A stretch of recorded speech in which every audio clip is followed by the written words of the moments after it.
இயேசுவின் நாமத்திலே உங்களை வாழ்த்தி 4வது பாடத்திற்கு நான் வரவேற்கிறேன். நம்ம தொடர்ந்து 3 பாடங்களை முடித்திருக்கிறோம். அந்த 3 பாடத்தினுடைய தலைப்புகள் உங்களுக்கு என்னன்னு தெரியுதா? இந்த காலாண்டு முழுவதுமாக படிக்கிற புத்தகத்தின் தலைப்பு உங்களுக்கு ஞாபகத்தில் இருக்கிறதா?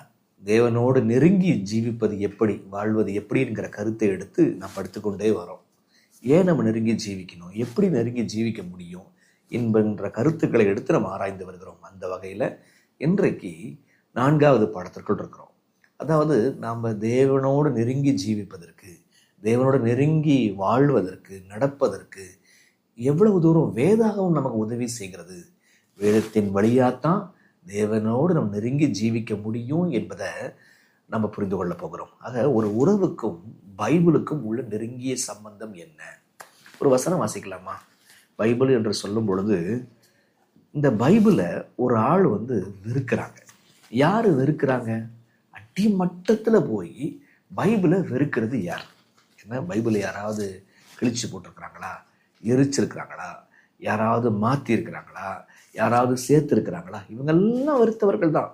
ஆனால் இவர்களுக்கெல்லாம் பின்பாக ஒரு ஆள் ஒருத்தங்க இருக்கிறாங்க. யார் அவங்க? லூக்கா 8ஆம் அதிகாரத்துக்கு வாங்க. லூக் சாப்டர் 8, லூக்கா 8 வசனம் 12 பாருங்களேன். வழியருகே விதைக்கப்பட்டவர்கள் வசனத்தை கேட்கிறவர்களாய் இருக்கிறார்கள். வழியருகே விதைக்கப்பட்டவர்கள் வசனத்தை கேட்கிறவர்களாக இருக்கிறார்கள். அவர்கள் விசுவாசித்து ரட்சிக்கப்படாதபடிக்கு பிசாசானவன் வந்து அவ்வசனத்தை அவர்கள் இருதயத்தில் இருந்து எடுத்து போடுகிறான். இப்ப வழியருகே விதை விழுது, அது அந்த பறவைகள்லாம் எடுத்துட்டு போயிருச்சு பார்த்தீங்களா? காக்காவும் குருவியும் எடுத்துட்டு போச்சு பார்த்தீங்களா? அதே போல இருதயத்தில் விழுந்த வசனத்தை சாத்தா டக்குன்னு எடுத்துட்டு போயிடுறான். அப்ப வசனம் வேறு கொள்ளாதபடிக்கு, வசனத்தை விசுவாசித்து ரட்சிக்கப்படாதபடிக்கு யார் வசனத்திற்கு எதிராக வருகிறான்? சாத்தான் தான், பிசாசானவன் தான் என்று பைபிள் நமக்கு சொல்லுகிறதுங்க. இப்ப நமக்கு ஒரு கேள்வி வரணும் இங்கிருந்து. ஏன் பிசாசானவன், ஏன் எதிராளியானவன் இந்த வசனத்தை, இந்த விதையை அவன் எடுத்து போறான்? என்ன காரணம் இருக்கு? பைபிள்ல அப்படி என்னங்க இருக்குது? இதை தாங்க நம்ம படிக்க போகிறோம். 4 மிக முக்கியமான விஷயத்தை நம்ம படிக்க போகிறோம். பைபிள்ல அப்படி என்னதான் இருக்கிறது? சரிங்களா? வாங்க, முதலாவது விஷயத்தை நம்ம படிப்பதற்கு முன்பாக ஜெபத்தோடு நம்ம படிப்போம். அன்புள்ள தகப்பனே, அருமையான பாடம் ஐயா, புரிந்து கொள்ள கண்களை திறந்து கொடுங்க ஐயா. அது எங்கள் மனசுல எப்பொழுதுமே பச்சை மரத்தில் அடிக்கப்பட்ட ஆணி போல நிற்க உதவி செய்யுங்க.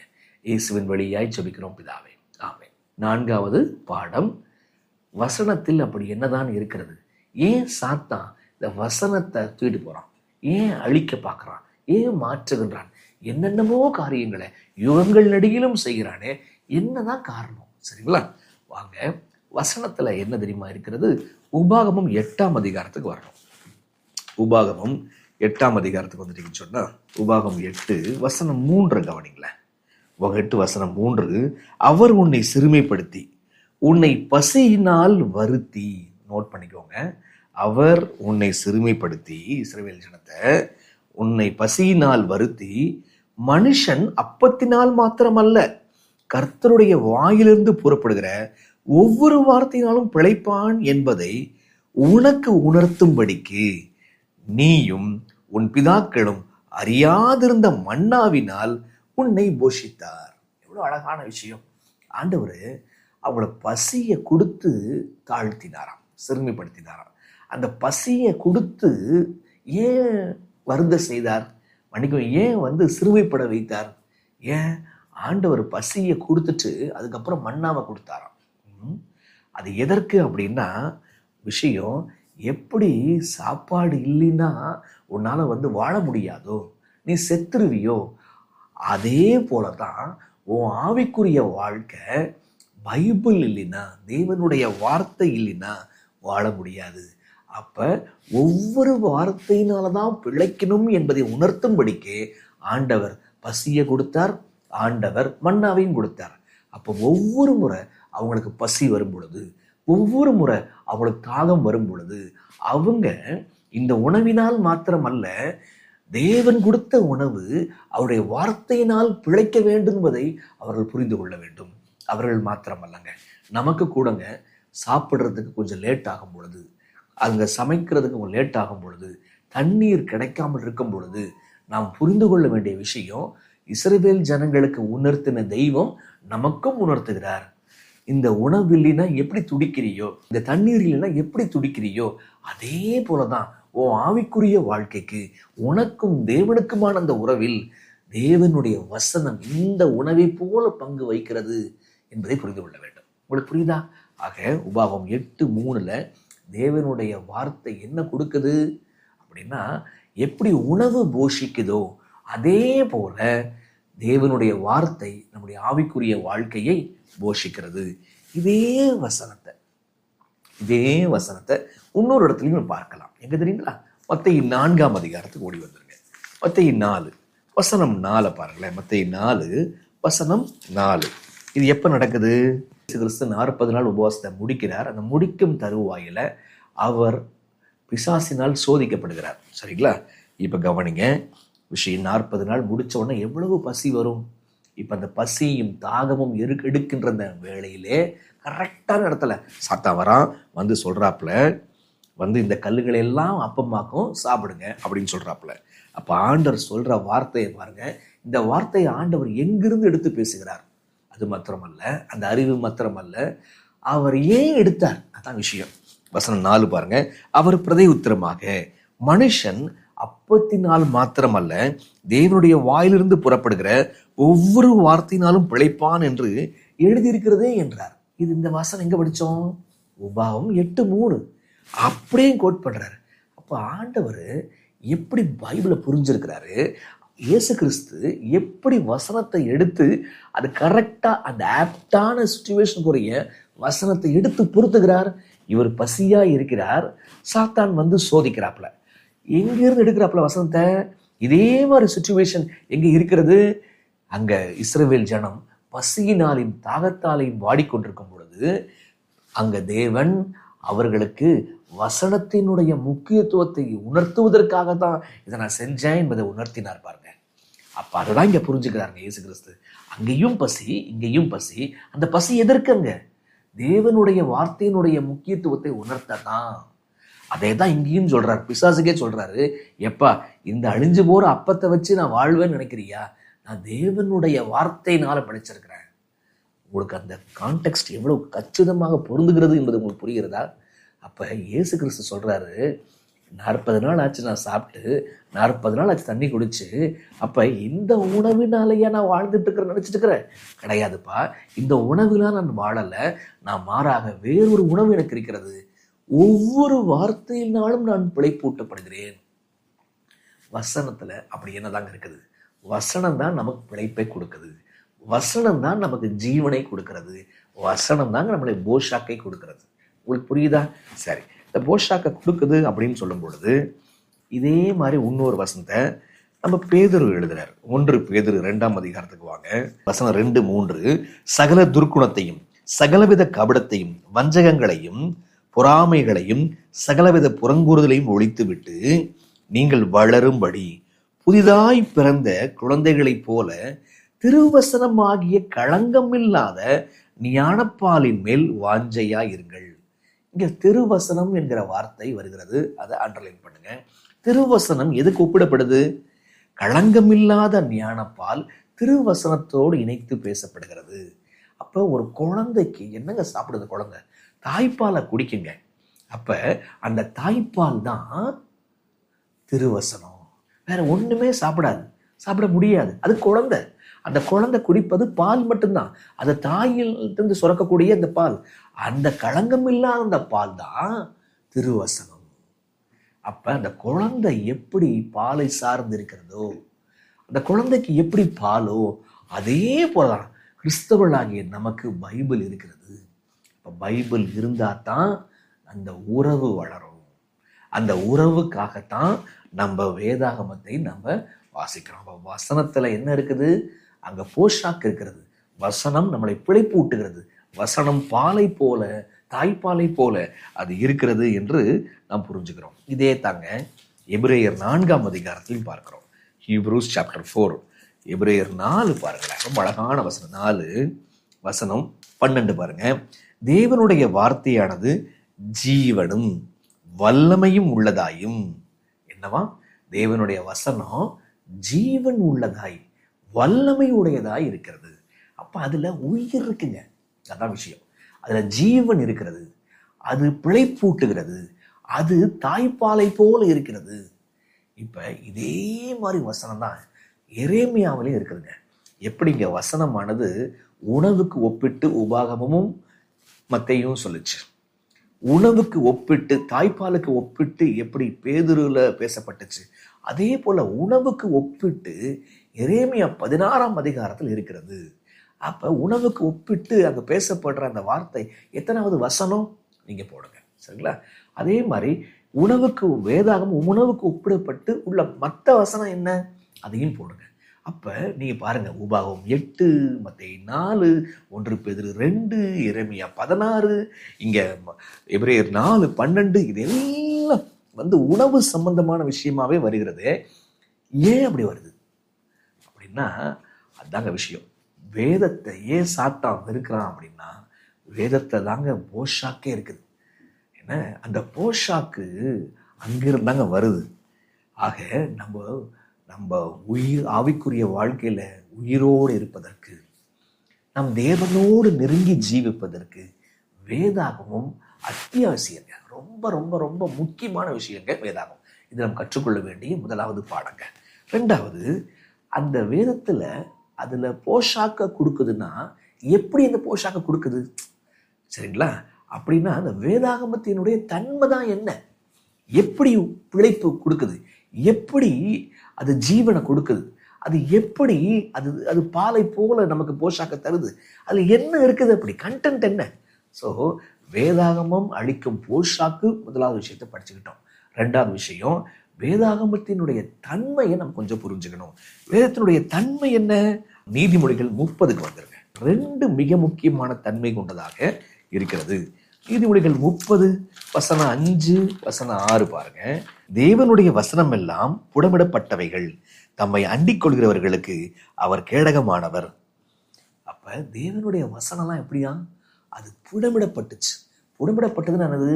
அதெல்லாம் சுத்தமாய் இருக்குது. தங்கம் புடமிடப்படுதுங்க. எதுக்கு? சுத்தமாவதற்கு தான். அப்ப அந்த மாதிரி தேவனுடைய வசனம் சுத்தமாய் இருக்கிறது, சரிங்களா? இப்ப பாருங்க, இன்னொரு வசனம் பாருங்க. சங்கீதம் 12 வசனம் 6 பாருங்க. கர்த்தருடைய சொற்கள் மண் குகையில் 7 தரம் உருக்கி புடமிடப்பட்ட வெள்ளி கொப்பான சுத்த சொற்களாய் இருக்கிறது. கர்த்தருடைய சொற்கள் எப்படியா? அது சுத்தமான சொற்களாக இருக்கிறது. இப்ப 2 தீமோத்தேயு 3ஆம் அதிகாரத்துக்கு வாங்க. அப்ப பைபிள்ல போஷாக் இருக்குன்னா அந்த போஷாக் எங்கேருந்து வருது? Because God's word is holy. அது சுத்த சொற்கள். அது 7 தரம் புடமிடப்பட்ட சொற்களாய் இருப்பதினாலே அது நமக்கு போஷாக்கா இருக்குது. அது சுத்தமா இல்லைன்னா போஷாக்கு கொடுக்க முடியுமா? அது கலப்படமா இருக்கும்னு சொன்னா அது போஷாக் கொடுக்கணுமா? இல்லைங்க. அதனாலதான் சொன்னார், கலப்படம் இல்லாத, களங்கம் இல்லாத ஞானப்பால் அப்படின்னு நம்ம படிச்சோங்க நம்ம. அப்ப வாங்க எங்க படிக்கிறோம் அப்படின்னு சொன்னா 2 தீமோத்தேயுக்கு வந்துருங்க. 2 தீமோத்தேயு 3ஆம் அதிகாரம் வசனம் 15ங்க. கிறிஸ்து இயேசுவை பற்றும் விசுவாசத்தினாலே உன்னை ரட்சிப்புக்கு ஏற்ற ஞானம் உள்ளவனாக்கத்தக்க பரிசுத்த வேத எழுத்துக்களை, என்ன வேத எழுத்துக்கள்? பரிசுத்த வேத எழுத்துக்கள். அப்ப நீதிமொழிகள் 30 அது புடமிடப்பட்டவைகள் என்று சொல்லப்படுது. சங்கீதம் 12:6 சுத்த சொற்கள். இங்க பார்க்கிறோம் பரிசுத்த எழுத்துக்கள். அப்ப கவனிச்சிங்களா? ஹோலி ஸ்கிரிப்சர்ஸ். இந்த வசனம் இங்க தாங்க வருது. அப்ப ஹோலி ஸ்கிரிப்சர்ஸ், இந்த வசனம் இங்கதான் வருது. அப்ப அதுல அப்படி என்ன கண்டென்ட் இருக்கு? அந்த வேதாகமத்தினுடைய தன்மை தான் என்ன? தன்மை நம்பர் 1, கண்டென்ட் என்ன அப்படின்னா அது பரிசுத்தம், அது சுத்தமாய் இருக்கிறது. இப்ப எப்படி இந்த சுத்தம் இருக்குதுங்க உள்ள? அங்கதான் விஷயம். கொஞ்சம் இருங்க, நான் சொல்லிடுறேன். சரி, ஒண்ணு சுத்தமா இருக்குது, ஒண்ணு பரிசுத்தமா இருக்குன்னு சொல்லி பார்க்கிறோம். மற்றொன்று இன்னொரு விஷயம் ஒண்ணு இருக்குது பாருங்க. என்ன தெரியுங்களா? வாங்க யோவான் 17:17ங்க. யோவான் 17:17 இது நமக்கு போஷாக்கும், படைப்பளிக்குது, ஜீவன் அளிக்குது அப்படின்னா யோவான் 17:17 2வது அம்சம் பாருங்க. இந்த சுத்தம் அப்படின்னா என்னன்னு பாருங்க. உம்முடைய சத்தியத்தினாலே அவர்களை பரிசுத்தமாக்கும். உம்முடைய வசனமே சத்தியம். வசனத்துல என்ன இருக்குது? உம்முடைய வசனமே சத்தியம். அங்க சத்தியம் இருக்குது. சரிங்களா? அதனாலதான் வாசிக்கிறோம் நம்ம. எபேசியர் 1:13 பாருங்களேன். எபேசியர் 1:13. எபேசியர் 1:13 வாங்க.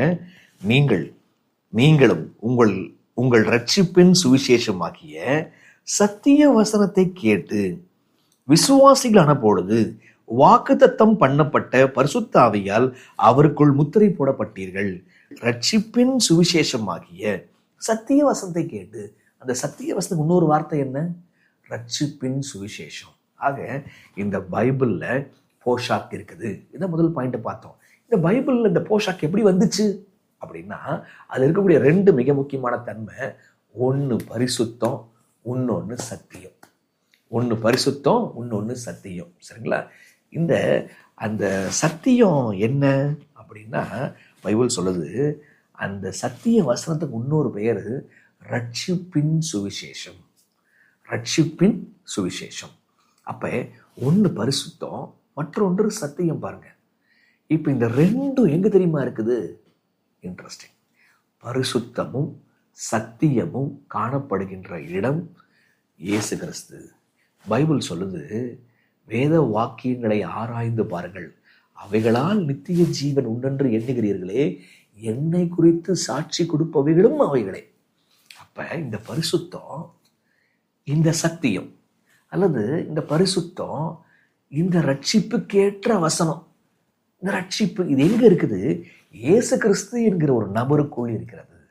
அப்ப இந்த புக்கை நீங்க போய் பார்த்தீங்கன்னா, ஏதோ பரிசுத்தம் இல்லைங்க, ஏதோ சத்தியம் இல்லைங்க, ஏதோ ரட்சிப்பு இல்லைங்க. You will find a person. நீங்க இந்த புத்தகத்தை படிக்க படிக்க அந்த நபரின் மீது பாசம், அந்த நபரின் மீது ஒரு காதல் உங்களுக்கு வர ஆரம்பிக்கும். யாரெல்லாம் இந்த புத்தகத்தை வாசிக்கிறாங்களோ, இந்த புத்தகத்தின் மீது உள்ள ஆர்வம் மட்டுமல்ல, இந்த புத்தகத்தை கடந்து இந்த புத்தகத்தினுடைய மையப்பொருளாகிய இயேசுவின் மீது ஒரு நெருங்கின உறவுக்குள்ள வருவாங்க. நீங்க இந்த புத்தகத்தின் மீது அளவில்லாத அன்பை கொண்டவர்களா இருக்கிறீங்களா? அளவில்லாத வாஞ்சை உடையவர்களா இருக்கிறீங்களா? அவ்வளவு நேசம் இந்த புத்தகம் இருக்குதா? அப்படின்னா அதுக்கு ஈக்குவலா உங்க ஆண்டவர் மீதும் உங்க நேசம் இருக்கும். அப்ப யாரெல்லாம் இந்த புத்தகத்தின் மீது நேசம் பாசம் இல்லையோ, அவர்களுக்கு இயேசு கிறிஸ்துவின் மீதும் பாசமும் நேசமும் உறவும் இருக்காது. அப்ப நீங்க புரிந்து கொள்ள வேண்டியது, இந்த புத்தகத்துல அப்படி என்னதான் இருக்குது?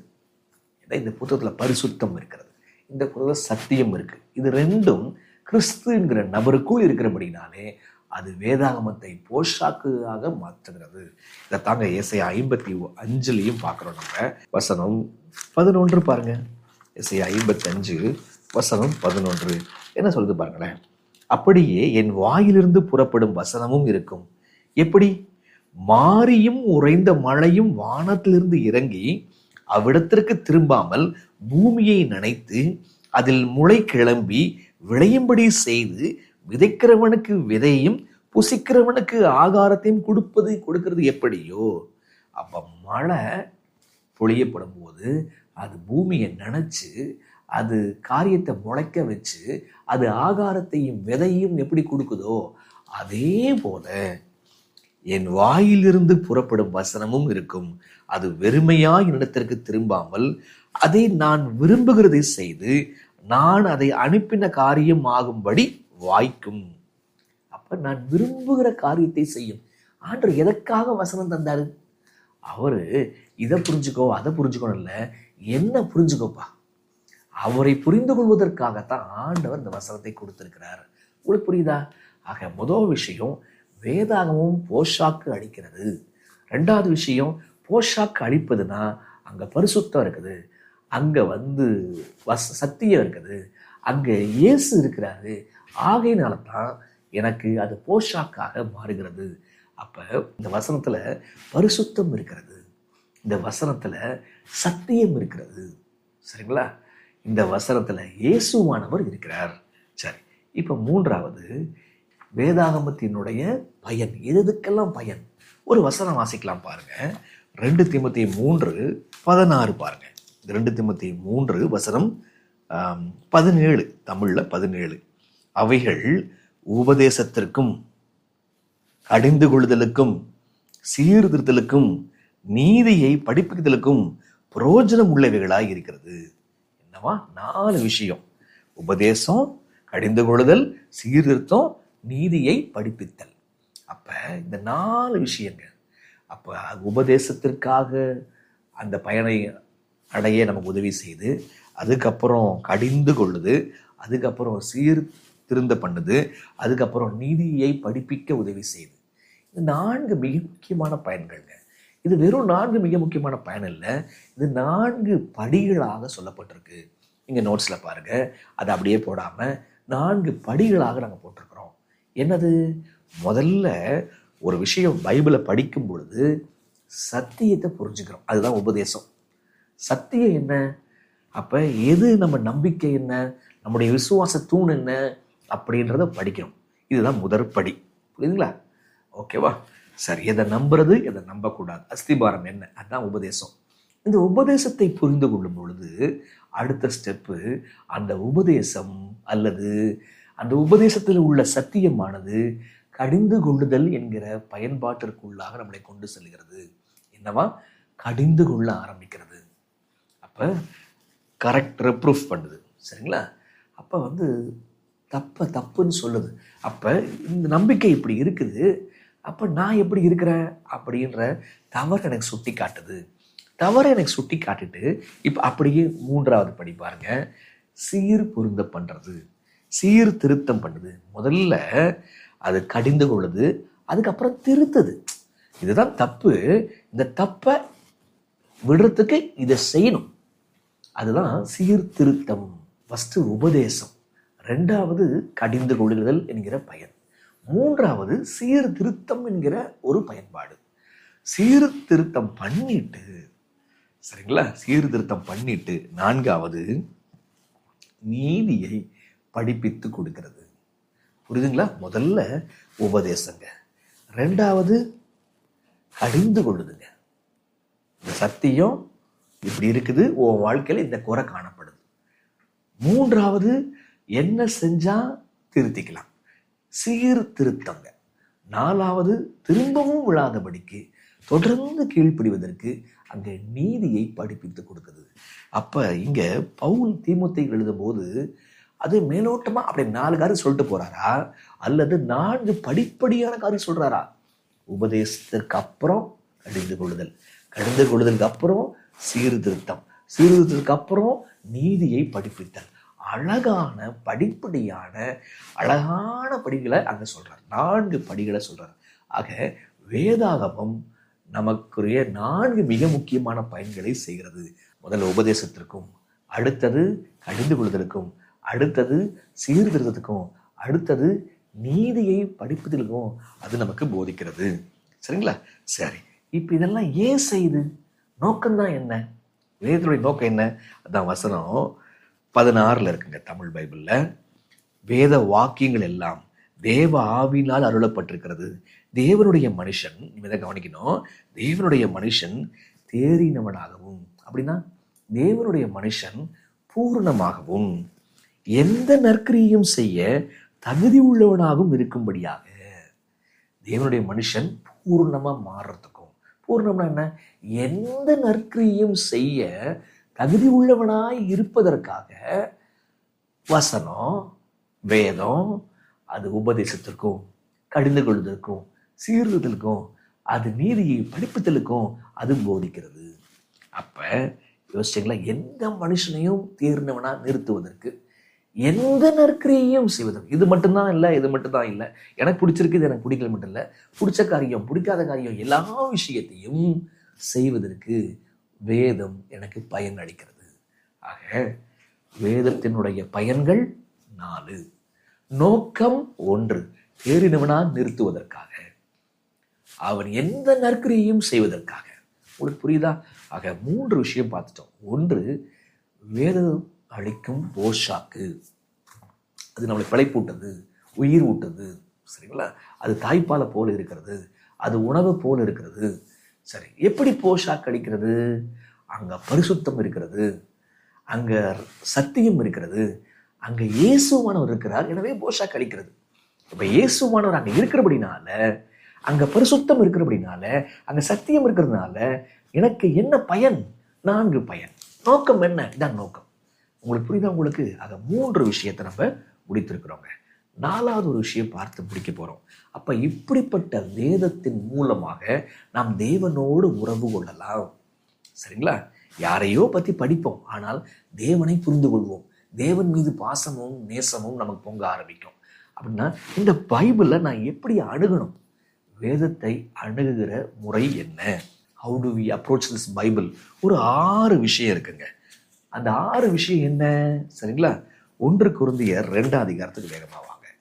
1 கொரிந்தியர் 2 அதிகாரத்துக்கு வந்தீங்கன்னா, அப்ப நம் தேவனோடு உறவு வைத்துக் கொள்ளணும்னு சொன்னா எப்படி இந்த புத்தகத்தை அணுகணும்? 2:14 பாருங்க.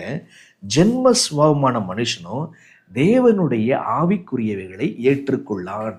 யார் ஏற்றுக்கொள்ளான்? ஜென்ம சுபாவமான மனுஷன் ஆவிக்குரிய ஏற்றுக்கொள்ளான். அவைகள் அவனுக்கு பைத்தியமாக தோன்றும். அவைகள் ஆவிக்கேற்ற பிரகாரமாக ஆராய்ந்து நிதானிக்கப்படுகளானதால் அவைகளை அறியவும் மாட்டான். So who can't understand the Bible? அப்படின்னா இந்த natural man who is living in the flesh. அப்போ ஜென்ம சுவாபத்தில் வாழ்ந்து கொண்டிருக்கிற மனுஷன் ஆவிக்குரியவளை அறிய மாட்டான். ஏன்னா அவன் மனசு எங்கேயோ இருக்கு, பைபிளுடைய மனசு வேற எங்கேயோ இருக்கு. புரியுங்களா? இதனுடைய கண்டென்ட் வேற, இவனுடைய சரக்கு வேற. அப்ப இவன் அறிய மாட்டான். அது ஆவிக்கேற்ற பிரகாரமாய் அறிய வேண்டும். அப்ப அந்த மெத்தடும் அவனுக்கு தெரியாது. ஆவிக்கேற்ற பிரகாரமாய் ஆராயப்பட வேண்டியதால் அதை அறிய மாட்டான். அப்படின்னா யார் தான் அறிஞ்சு கொள்ள முடியும்? இது ஆவிக்குரிய புஸ்தகம். ஜென்ம சுவாபத் நான் இருந்தேன்னா நான் போய் இதை படிப்பேனா? நான் படிக்க மாட்டேன். அப்ப நம்ம ஏன் படிக்கிறது இல்லை அப்படின்னா, என் சுவாபம் வேறையா இருக்கு, இதனுடைய சுவாபம் வேற, இதனுடைய இயல்பு வேற, என்னுடைய இயல்பு வேற. என்னுடைய இயல்பு ஆவிக்குரிய இயல்பாய் இருக்கும் பொழுது நான் இந்த புத்தகத்தை தொடர்ந்து வாசிப்பேன். அப்ப நல்லா புரிந்து கொள்ள வேண்டும், ஆவிக்குரியவர்களாய் இருக்கும்போது இந்த புத்தகம் எனக்கு நல்ல பிரயோஜனத்தை கொடுக்கும். சரியா? சரி. இப்போ 2வது, அப்படி ஆவிக்குரியவர்களாக இருப்பதற்கு நான் என்ன செய்யணும் அப்படின்னா, 2வது அதான் தீர்க்கதரிசனாவி சொல்லுது, ஜெபம் பண்ணாம வசனத்தை வாசிக்காது. Don't open your Bible unless until you pray. நீ ஜெபிக்காம நீ வாசிக்காது. ஜெபம் பண்ணிட்டு வசனத்தை நீ வாசி. ஏன்னா அந்த ஜெபம்ன்றது எதை காட்டுது அப்படின்னா, நீங்க அந்த வெளிப்பாட்டிற்காக ஆண்டவரை சார்ந்திருக்கிறீங்கன்றதை காட்டுது. உங்களுடைய புத்தகம் அல்ல, உங்களுடைய கமெண்ட்ரி அல்ல, உங்களுடைய செல்போன்ஸ் அல்ல, சரிங்களா, உங்களுடைய நோட்ஸ் அல்ல. அந்த ஜெபத்தினுடைய அவசியம் எதை காட்டுதுன்னா, ஆண்டவரே இதெல்லாம் இருக்குப்பா, ஆனால் நீங்கள் பார்த்து எங்களுக்கு வெளிப்பாடை கொடுங்க ஐயா. அப்போ ஆண்டவரை சார்ந்திருக்கிறோம், ஆண்டவர்கிட்ட நம்ம தாழ்மைப்பட்டிருக்கிறோம் அப்படின்றத ஜெபந்தான் காட்டுது. ஆக 1 ஆவிக்குரியவளாக நம்ம இருக்கணும். 2வது ஜெபம் ரொம்ப ரொம்ப அவசியமாய் இருக்கிறது. 3வது 2 தீமோத்தேயு 3ஆம் அதிகாரத்துக்கு ஓடி வந்திருங்க. 2 தீமோத்தேயு 3ஆம் அதிகாரம் வசனம் 16 பாருங்க. 3வது அது அணுகிற முறை. வேத வாக்கியங்கள் எல்லாம் தேவ ஆவியினால் அருளப்பட்டிருக்கிறது. அப்படின்னு என்ன அர்த்தம்? எவ்வளவு வாக்கியங்கள் தேவ ஆவியானவர் ஏவி வச்சிருக்கிறாரு, பரிசுத்தமா வச்சிருக்கிறாரு. வேத வாக்கியங்கள் எல்லாம், all scriptures you inspired by the God. அப்ப எல்லா வாக்கியங்களும் தேவ ஆவியினால் அருளப்பட்டிருக்கிறபடினால நான் கண்ணை மூடிட்டு அப்படியே திறந்துட்டு அப்படியே ஒரு வசனத்தை கொண்டு போய் தொடுறது, அது எனக்கு என்ன சொல்லுது அப்படி கிடையாதுங்க. இங்கி பிங்கி பாங்கி ஃபாதர் ஆஸ் எ டாங்கி, அந்த கதை கிடையாதுங்க. உங்களுக்கு புரியுதா? உங்களுக்கு அப்ப இது இந்த கிளி ஜோசியம் பார்க்குற கதை கிடையாது. கிளி ஒரு சீட் எடுக்கும் பாருங்க, அதை மாதிரி நம்ம கண்ணை மூடிட்டு ஒரு வசனம் எடுக்கிறது, அந்த கதை கிடையாது. வேத வாக்கியம் எல்லாமே தேவ ஆவியினால் ஏவப்பட்டிருக்கிறபடினால் எல்லா வேத எழுத்துக்களையும் நாம் வாசிக்க வேண்டும். 1 ஆவிக்குரியவர்களாக இருக்க வேண்டும். 2 திறப்பதற்கு முன்பாக ஜெபிக்க வேண்டும். 3வது எல்லா வசனத்தையும் நான் தேடணும், ஆராயணும். சரிங்களா? 4வது பாருங்க, 2 தீமோத்தேயு 3:14 நீ கற்று நிச்சயத்தை கொண்டவைகளில் நிலைத்திரு, அவைகளை இன்னாரிடத்தில் கற்றாய் என்று நீ அறிந்திருக்கிறதும் அல்லாமல். இந்த வசனத்துல 3 கண்டிஷன் வந்துருச்சுங்க. ஏற்கனவே ஒரு 3 பார்த்தோமா? என்னென்ன பார்த்தோம்? 3, நம்ம ஆவிக்குரியவங்களா இருக்கணும், நம்ம ஜெபிக்கணும், எல்லா வசனத்தையும் படிக்கணும். ஏதோ ஒரு வசனம் மட்டும் எடுத்து எனக்கு என்னன்னு பார்க்கக்கூடாது. எனக்குரியதை எல்லா வசனத்தின் வழியா நான் வரணும். இன்னும் குறிப்பா சொல்ல போனா, வேத வாக்கியங்கள் எல்லாம் ஏவப்பட்டிருக்குன்னு சொன்னா அன்னைக்கு பழைய ஏற்பாடு தான் இருந்துச்சு, புதிய ஏற்பாடு இல்லை. அப்ப முதல்ல பழைய ஏற்பாடு, அதற்கப்புறம் புதிய ஏற்பாடு, எல்லா ஏற்பாடுகளையும் நான் வாசிக்கணும். இதுதான் 3 விஷயம் பார்த்தோம். ஆனா வசனம் 14ல பாருங்க, நீ கற்றுக்கொண்டவைகளில் நிலைத்திரு, இன்னாரிடத்தில் கற்றாய் என்று நீ அறிந்திருக்கிறதும் அல்லாமல். அப்படின்னு என்ன அர்த்தம்னா, நீ கத்துக்கணும். அதாவது 4வது, நீ வாசிச்சா மட்டும் பத்தாது, நீ கற்றுக்கொள்ள வேண்டும். அதாவது நீ ஆராய வேண்டும். வேத வாக்கியங்களை ஆராய்ந்து பாருங்கள் இருக்கு இல்லையா? ஆக 4வது விஷயம் கற்றுக்கொள்வதற்கு ஏதுவாக ஆராய வேண்டும். சரிங்களா? 4வது. 5வது, நீ கற்று நிச்சயத்தை கொண்டவர்களில் நிலைத்திரு. சரிங்களா? கொடியானது செடியிலே நிலைத்திராவிட்டால் கனியை கொடுக்கலாகாது. படிச்சுக்கிறோமா இல்லையா? அதே போல வசனம் உங்களுக்குள்ளாக நிலைத்திருக்க வேண்டும். அப்போதான் நீங்க கனி கொடுப்பீங்க. ஆண்டவர் சொல்றாரு. அந்த வசனம் எங்க இருக்குது? என் கமெண்ட்ஸ்ல போடுங்க. என்ன? கொடி செடியில நிலைச்சிருக்கணும், இல்லைன்னா கனி வராது. அந்த வசனம் எங்க இருக்குது?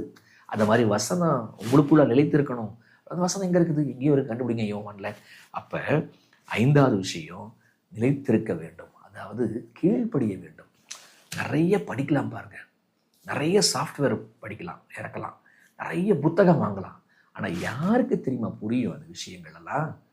அது யாருக்கு ஆண்டவர் பேசுவார் தெரியுங்களா? யார் யாரெல்லாம் கீழ்ப்படுகிறாங்களோ அவங்கள்ட்ட தான் தேவன் தர விரும்புகிற காரியம் சேருங்க. நிறைய காரியம் புத்தகம் கொடுக்கும், நிறைய காரியம் பிசாசம் கொடுப்பான். ஆனா தேவன்கிட்ட வெளிச்சம் வரணுமா? யார் யாரெல்லாம் கீழ்ப்படுகிறாங்களோ அவங்களுக்கு தாங்க கிடைக்கும். ஆக முதல் விஷயம் ஆவிக்குரியவர்களாக இருக்க வேண்டும். 2வது விஷயம் ஜெபிக்கிறவர்களாக இருக்க வேண்டும். 3வது விஷயம் எல்லா வசனத்தையும் பயன்படுத்துறோம். 4வது விஷயம் நம்ம பார்க்குறோம், நம்ம கற்றுக்கொள்ள வேண்டும். 5வது விஷயம் கற்றுக்கொண்டவைகளில் நிலைத்திருக்கணும், கீழ்ப்படியணும். சரிங்களா? 6வது விஷயம் ரொம்ப இன்ட்ரெஸ்டிங்கான விஷயம். இங்க பாருங்க, நீ கற்றுக்கொண்டு நிச்சயத்தை கொண்டு நிலைத்தது, அவைகளை இன்னாரிடத்தில் கற்றாய் என்று நீ அறிந்திருக்கிறதும் அல்லாமல். அப்படின்னா என்ன அர்த்தம்? நீ யார்கிட்ட முதல்ல கற்றுக்கொண்ட அதையும் அறிஞ்சு வச்சிருக்கிற. என்னது? நீ யார்கிட்ட கற்றுக்கொண்ட? நீனு ஓகே, கிறிஸ்து இயேசுவை பற்றும் விசுவாசத்தாலே உன்னை ரட்சிப்புக்கேற்ற ஞானமுள்ளவனாக்கத்தக்க பரிசுத்த வேத எழுத்துக்களை நீ சிறு வயது முதல் அறிந்தவன் என்றும் உனக்கு தெரியும். அப்படின்னா சின்ன வயசுல இருந்து வேத எழுத்துக்கள் தீமோத்தி கத்திருக்கிறார். எங்க கத்திருக்கிறார்? அவங்க அம்மாட்ட இருந்து, அவங்க பாட்டிகிட்ட இருந்து கத்திருக்கிறார். அதுக்கப்புறம் பவுல் வராரு. அப்படின்னா பைபிளை நான் புரிந்து கொள்வதற்கு நான் அம்மாட்டேருந்து கற்றுக்கணும், தாத்தா பாட்டிகிட்டேருந்து கற்றுக்கணும். சரிங்களா? அதற்கப்புறம் நல்ல வேதாகம ஆசான் மூலமாக நாம் கற்றுக்கொள்ள வேண்டும். அதற்கப்புறம் படிக்கணும். இதை படிக்கிறத பற்றி நம்ம அடுத்த பாடத்தில் படிக்க போகிறோம் பாருங்க. ஆக முதல்ல நம்ம ஆவிக்குரியவங்களா இருக்கணுங்க. 2வது பாருங்க செபிக்கணும். 3வது பாருங்க நம்ம எல்லா வசனத்தையும் பயன்படுத்தணும். ஒன்று மட்டும் எடுத்து முடிவு பண்ணக்கூடாது. 4வது பாருங்க நம்ம கற்றுக்கொள்ளணும், ஆராய்ஞ்சு பார்க்கணும். 5வது கீழ்ப்படியணும். 6வது யார் மூலமாவது கற்றுக்கணும். ஆசான், என்ன, என் பெற்றோர் ஒரு ஆசான், போதகர் ஒரு ஆசான், இப்படிப்பட்ட வேதாகம ஆசான்கள் மூலமாக முதல்ல வேதாகமத்தை அறிந்து கொள்ள வேண்டும். 7வது ஒரு விஷயம் இருக்குங்க. 2 தெசலோனிக்கருக்கு வந்திருக்கல. 2 தெசலோனிக்கர் 2:13 பாருங்க.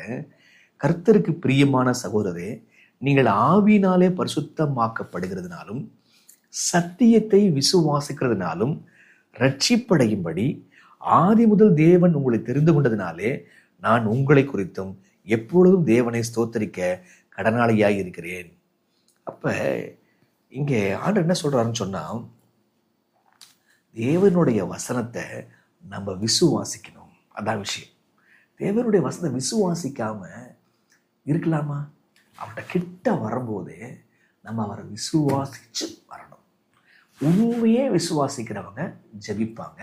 உண்மையிலே விசுவாசிக்கிறவங்க ஆண்டவர்கிட்ட போனால் ஆண்டவர் பேசுவார்ப்பா அப்படின்னு விசுவாசிக்கிறவங்க அவங்க ஜெபிப்பாங்க என்று நம்ம பார்க்கிறோம். சரிங்களா? அவங்க ஆவிக்குரியவங்களாக இருப்பாங்க என்று பார்க்கிறோம். அப்போ அவர்கிட்ட தேடுறவங்க அவர் உண்டென்றும் அவர் பலன் அளிக்கிறவர் என்றும் நம்ம விசுவாசிக்க வேண்டும். அப்போ அவர்கிட்ட தேடி வரும் பொழுது அந்த ராஜாவின் மனுஷன் போல வரக்கூடாதுங்க. அவர் செஞ்சுட்டாருன்னா அப்புறம் விசுவாசிப்போம். இல்லைங்க, அவர் போனார்னா பலன் அளிப்பாருங்க. அந்த நம்பிக்கையோடு வரணுங்க. அப்போ அந்த நம்பிக்கை, அந்த விசுவாசம் தான் 7வது. ஆக 4 விஷயம் பார்த்துருக்குறோம். 1, வேதம் போஷாக் அளிக்கிறது. 2வது, வேதத்தினுடைய தன்மை. 3வது விஷயம், வேதத்தினுடைய பயன். 4வது விஷயம், வேதாகமத்தை அணுகும் முறை. அப்போ இந்த புத்தகத்தின் வழியாக நம்ம இயேசுவின் மூலமாக பிதாவோடு நம்ம உறவு கொள்ளலாம். அப்போ ஏன் இந்த கடைசி நாட்களில் இந்த வேதத்தின் மூலமாக உறவு கொள்ளணும்? எப்பயுமே உறவு கொள்ளணும். இந்த உறவானது இந்த கடைசி நாட்களில் இன்னும் ரொம்ப ஸ்ட்ராங்காக இருக்கணும். ஏன் தெரியுங்களா? பைபிளில் வசனம் இருக்குது. அந்த வசனம் எங்கன்னு பாருங்கள். இது வரைக்கும் 2 ஹோம்ஒர்க் கொடுத்துருக்குறாங்க. 2 ஹோம்ஒர்க் முடிச்சு நீங்கள் கமெண்ட்ஸில் போடுங்க. 3வது ஹோம்ஒர்க்கு, இந்த வசனம் நீங்கள் இன்னும் பாலையே குடிச்சிட்டு இருக்கிறீங்க. நீங்கள் புருஷராக அந்த திடமான ஆகாரத்தை எப்போ புசிக்க போறீங்க? அப்போ பைபிள் தாய்ப்பாலுக்கும் ஒப்பிடப்படுது. பைபிள் ஒரு புருஷனுக்குரிய திடமான ஆகாரத்துக்கும் ஒப்பிடப்படுது. அப்போ நம்ம ஆவிக்குரிய வாழ்க்கையில் திடமான ஆகாரத்தை நம்ம புசிக்கிறோமா? ஏன்னா காலத்தை பார்த்தால் போதகராக இருக்க வேண்டிய நீங்கள் இன்னும் பாலை குடிச்சிட்டு இருக்கிறீங்களே. சோதனைகளை பாருங்க, பயங்கரமான சோதனை வரப்போகுதுங்க. அப்போ இன்னும் பால் குடிக்கிறவங்க நிற்க முடியாதுங்க. அப்போ காலத்தை பார்த்தா விசுவாசிகள் நீங்கள் எல்லோரும் வந்து போதகராக மாறி இருக்கணும். இன்னும் மேலோட்டமாகவே இருக்கிறீங்களே. வசனத்தில் உள்ளே போய் வசனத்தை புரிந்து கொண்டு உங்களுடைய நெருக்கம் தேவனோடு, அதுதான் விஷயம். இதை புரிஞ்சுக்கிட்டோம் அதை புரிஞ்சுக்கிட்டோம் கிடையாதுங்க. உங்களுடைய நெருக்கம் தேவனோடு இன்னும் ரொம்ப அடர்த்தியாக இருக்கணுமே. காலத்தை பார்த்தால் நமக்கும் ஆண்டவருக்குமான நெருக்கம் ரொம்ப க்ளோஸாக இருக்கணுங்க. ஆனால் இன்னும் நம்ம பாலை குடிச்சிட்டு இருக்கிறோமா? பாலை கூட விட்டு குடிக்கிறோமா? யோசிங்க. நம்ம பைபிள் சொல்லுது பாருங்க. 2 தெசலோனிக்கர் 2ஆம் அதிகாரம் வசனம் 9, அந்த அக்கிரமக்காரனுடைய வருகை சாத்தானுடைய செயலின்படி சகல வல்லமையோடும் அடையாளத்தோடும் பொய்யான அற்புதங்களோடும், சகல வல்லமையை சாத்தான் செய்ய போறான். அக்கிரமக்காரன் பாவ மனுஷன் வரப்போறான். கெட்டு போகிறவர்களுக்குள்ளே அநீதினால் உண்டாகும் சகலவித வஞ்சகத்தோடும் இருக்கும். ரட்சிக்கப்படத்தக்கதாய் சத்தியத்தின் மேலுள்ள அன்பை அவர்கள் அங்கீகரியாமல் போனபடியால் அப்படி நடக்கும். ஆகையால் சத்தியத்தை விசுவாசியாமல் அநீதியில் பிரியப்படுகிற யாவரும் ஆக்கினைக்குள்ளாகும்படிக்கு. அப்ப சத்தியத்தை விசுவாசிக்கணும். சத்தியத்தின் மேலுள்ள அன்பு இருக்கணும். ஏன்னா சாத்தான் சகலவிதமான வஞ்சகத்தை கொண்டு வரான். இந்த காலத்துல நிற்கணும். நம்முடைய உறவு இன்னும் பாதுகாக்கப்படணும்னு சொன்னா நம்ம வசனத்தை பாலை போல குடிக்கணும். வசனத்தை ஒரு புருஷனுக்குரிய ஆகாரமாக ஒப்பிடப்படுது. அந்த திடமான ஆகாரத்தை சாப்பிடணும். அதெல்லாம் அப்படி இருந்தால் தாங்க உறவு பாதுகாக்கப்படும். இல்லைன்னா இந்த காலத்தில் உறவு பாதுகாக்கப்படாது. ஆக நீங்கள் யோசிங்க. சத்தியத்தின் ஒரு போஷாக்கு இருக்குது, வசனத்தில் ஒரு போஷாக்கு இருக்குது. அந்த போஷாக்கு உங்களுக்கு கிடைக்குதா? சத்தியத்தில் மன்னிக்கவும், தேவனுடைய பைபிளில் ஒரு பிழைப்பு இருக்குது. அந்த வசனத்திலிருந்து அந்த பிழைப்பை பெறுறீங்களா? தேவனுடைய வசனத்தில் ஜீவன் இருக்கிறது. அந்த ஜீவனை உடையவர்களாக இருக்கிறீங்களா? யோசிங்க. ஜெபம் பண்ணலாமா? அன்புள்ள தகப்பனே, உடைய வேதாகமத்திற்காக நன்றி. உடைய வேதத்தின் வழியாக உடைய வார்த்தைகளை கேட்கிறோம். அதன் மூலமாக கேட்டு நாங்களை ஒப்படைக்கும் பொழுது எங்களுக்கும் உமக்குமான உறவு வளர்கிறதே தகப்பன. அந்த உறவு வளர்த்து கொள்ள வசனத்தை ஆண்டவரே நாங்கள் அதனுடைய முக்கியத்துவத்தை புரிந்து கொள்ள உதவி செய்யுங்கப்பா தகப்பனே. இதன் மூலமாக இயேசுவை கண்டுகொள்ள உதவி செய்யுங்கப்பா. நாங்கள் இன்னும் இயேசுவை கண்டுகொள்ளாமல் இருக்கிறோம். கண்டுகொள்ள உதவி செய்யுங்க. ஜெபத்தோடு, ஆவிக்குரிய வாழ்க்கையோடு, தாழ்மையோடு உடைய திரு சமூகத்தில் வசனத்தை வாசிக்கிற அந்த மனப்பக்குவத்தை தாரு சுவாமி. இயேசுவின் வழியாய் ஜெபிக்கிறோம் பிதாவே. ஆமென்.